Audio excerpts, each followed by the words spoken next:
नमस्कार विद्यार्थी मित्रांनो. आपल्या नियोजनानुसार आपली पहिली घटक चाचणी, त्यामध्ये राज्यशास्त्र विषयाच्या घटक चाचणी परीक्षेच्या संदर्भात क्लासमध्ये आपण घटक चाचणीच्या बाबतीत असणारे प्रश्न प्रकार यावर चर्चा केली. परंतु अजूनही कोरोना परिस्थिती आणि प्रवासाची अडचण विचारात घेता या व्हिडिओद्वारे मी सर्वांनाच पुनश्च एकदा पहिल्या घटक चाचणीच्या प्रश्न प्रकाराच्या संदर्भात आपल्याशी थोडक्यात चर्चा करून एक प्रकारे आपल्याला मार्गदर्शन आणि उत्तरपत्रिका कशी असावी या संदर्भात मी आपल्याशी संवाद करत आहेत. आपल्या सर्वांना माहिती आहे 25 गुणांची प्रथम घटक चाचणी आणि त्यामध्ये काही MCQ म्हणजे वस्तुनिष्ठ जे प्रश्न पहिला, यामध्ये कंसातील योग्य पर्याय निवडून विधाने पूर्ण करा असा एक प्रश्न आहे. त्यासाठी प्रश्न पहिल्यातल्या अ साठी 3 गुण, 3 विधान असतील आणि प्रत्येक एका विधानासाठी 3 पर्याय आपल्याला प्रश्नपत्रिकेत असतील. त्यामध्ये अचूक जो पर्याय असेल तो पर्याय आपल्याला योग्य पर्याय म्हणून निवडून ते विधान आपल्याला पूर्ण करायचे. त्यानंतर प्रश्न पहिल्यातला ब वस्तुनिष्ठच प्रश्न, दिलेल्या पर्यायांपैकी योग्य कारण निवडून विधान पूर्ण करायचे. त्यासाठी 2 गुणे, विधान असेल आणि त्या विधानासाठी 3 कारणे, ज्यासाठी अ, ब आणि क अशी कारणं दिलेली आहेत.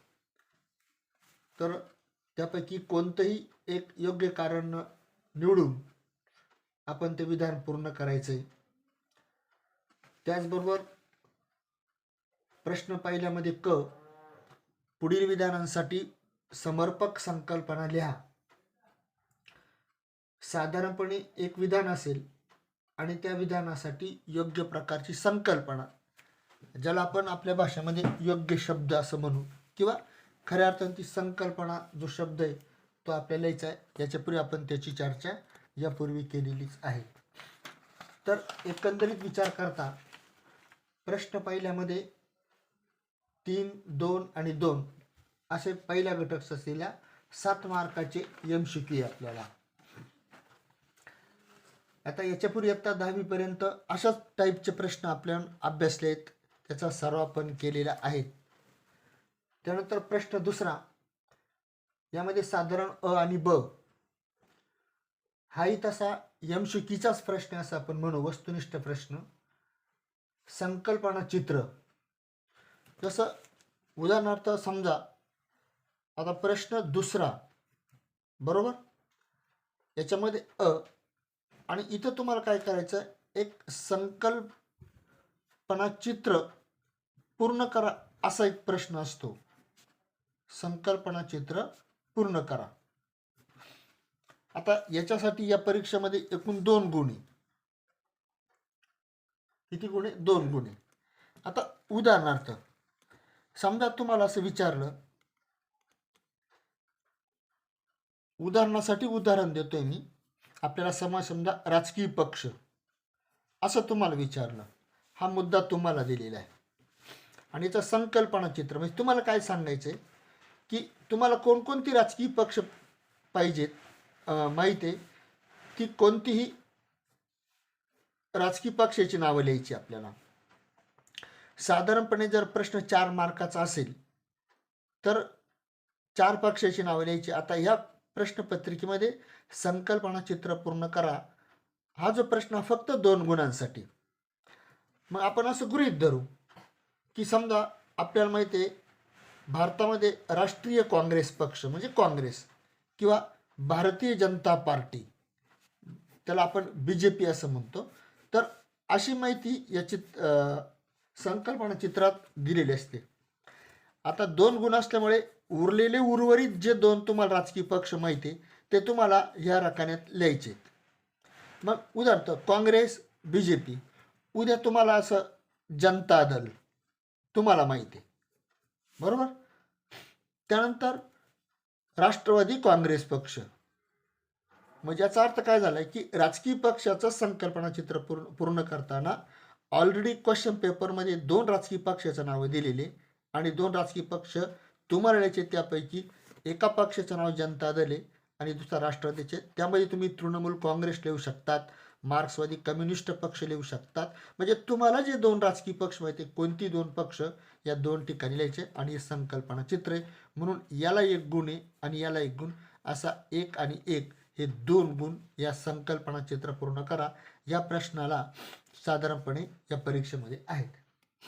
किंवा प्रश्न उद्या समजा असा येऊ शकतो. उदाहरणार्थ इथं तुम्हाला विचारलं, समजा आपण समता असं एक प्रकरण आपल्याकडे, या प्रकरणावर आधारित समतेचे प्रकार असं येऊ शकतं, बरोबर. मग समतेचे प्रकार देताना इथं तुम्हाला साधारणपणे पुन्हा इथं त्याची माहिती दिलेलीच असते. तुम्हाला काय करायचं, असे 4 रकाने असतील वरील प्रमाणेच आणि ऑलरेडी त्याच्यामध्ये 2 प्रकार दिलेलेच. समजा इथं दिले नैसर्गिक समता, राईट, किंवा इकडे केले नागरी समता, असे 2 दिलेले. आता उर्वरित 2 ठिकाणी आपल्याला काय करायचंय, प्रामुख्यानं या 2 समता लिहायच्या. मग कोणती समता राहील, समजा राजकीय समता किंवा आर्थिक समता,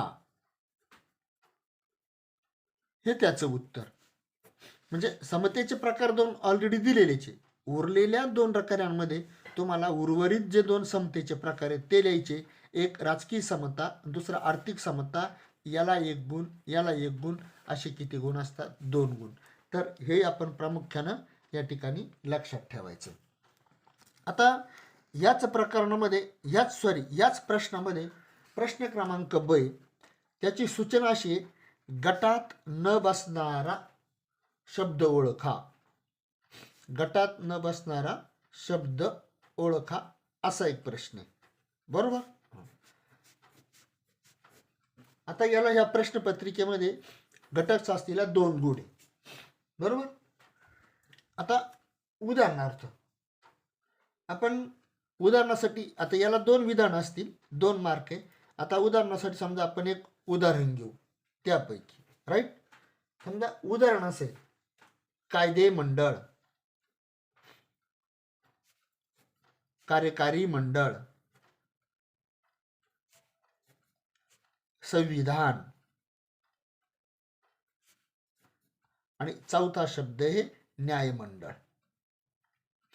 आता याच्यातला अचूक शब्द कोणता आहे तो तुम्हाला, गटात न बसणारा शब्द तुम्हाला काय करायचा आहे, ओळखायचा आणि तो त्याच्या समोर लिहायचा आहे.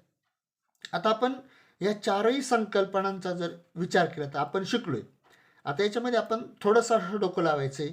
समजा कायदे मंडळ, कार्यकारी मंडळ आणि न्यायमंडळ, या काय शासनाच्या 3 शाखा आपल्याला माहिती आहे. शासनाच्या 3 शाखा असतात, त्यातल्या कायदे मंडळ 1, कार्यकारी मंडळ 2, न्यायमंडळ 3. या शासनाचे 3. संविधान शासनाची शाखा नाही. म्हणून गटात न बसणारा शब्द इथं कोणता आहे, संविधान. याला तुम्हाला किती मार्क, 1. असे किती विधान असतील, 2 विधानं प्रामुख्यानं या ठिकाणी असतील. किंवा दुसरे एक उदाहरण आपल्याला देता येईल. समजा आपण इतक्यातच वरती इथं बघितलं बघा, राजकीय पक्ष, समजा काँग्रेस आहे, भारतीय जनता पार्टी आहे, जनता दल आहे, राष्ट्रवादी आहे, बरोबर. हे राजकीय पक्षांचे काय आपली नावं. आता हे सगळे कोणते पक्ष आहे, राष्ट्रीय पक्ष, बरोबर की नाही. मग समजा सर्व राजकीय पक्ष जे आहेत हे राजकीय पक्ष प्रामुख्यानं सत्ता मिळवण्याचं काम करतात. पण समाजामध्ये अशा काही संघटना काम करतात किंवा काही गट असतात. उदाहरणार्थ आता मी सांगितलं, समजा काँग्रेस हा काय राजकीय पक्ष, भारतीय जनता पार्टी त्याला BJP म्हणतो, हा काय राष्ट्रीय पक्ष. त्यानंतर राष्ट्रवादी काँग्रेस हा काय राजकीय पक्ष. पण समजा त्याच्या पुढे आलं दबाव गट. आता दबाव गट काय राजकीय पक्ष नाही. काँग्रेस हा राजकीय पक्ष आहे, भारतीय जनता पार्टी राजकीय पक्ष आहे, राष्ट्रवादी काँग्रेस पक्ष राजकीय पक्ष, किंवा याच्यामध्ये तृणमूल काँग्रेस येऊ शकतं, तोही राजकीय पक्ष आहे. उद्या मार्क्सवादी कम्युनिस्ट पक्ष असं येऊ शकतं. उद्या इथं शिवसेना किंवा महाराष्ट्र नवनिर्माण सेना, शेतकरी कामगार पक्ष, असा कोणताही पक्ष होऊ शकतो. परंतु दबाव गट हा पक्ष नाही आहे. याचा अर्थ या गटात न बसणारा शब्द कोणता आहे तर दबाव गट. म्हणून याचं उत्तर येईल दबाव गट. असा प्रश्न या ठिकाणी आहे.